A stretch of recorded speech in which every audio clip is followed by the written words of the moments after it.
Recently চায়নার DeepSeek বলে একটা কোম্পানি তাদের নতুন open AI model R1 launch করেছে, যেটা খুব কম খরচে প্রবলেম সলভিং সলিউশন দিচ্ছে।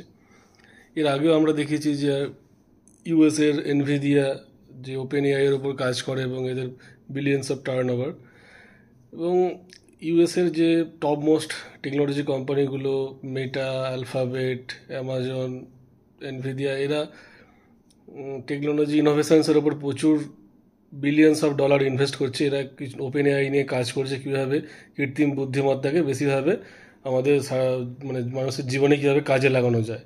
কিন্তু টেকনোলজি ইনোভেশনের দিক থেকে ইন্ডিয়া অনেক পিছনে পড়ে আছে।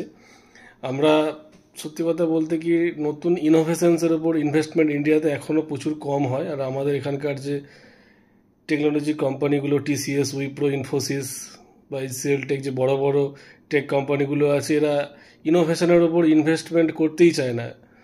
মানে টাকাটা এরা সার্ভিস প্রোভাইডার হিসাবেই সারা জীবন এরা কাজ করে গেল। ইন্ডিয়ান আইটি সেক্টর যথেষ্ট ভালো, কিন্তু ইন্ডিয়ান আইটি সেক্টর সারা জীবন অ্যাজ এ সার্ভিস প্রোভাইডারই কাজ করছে। কাজেই যখন এআই এর জেনারেশন আসছে, এখানে আমি সবসময় ওই জন্য আমেরিকার টেকনোলজি ইন্ডাস্ট্রি সবসময় আগিয়ে আছে এবং ওরা আগিয়ে থাকবে।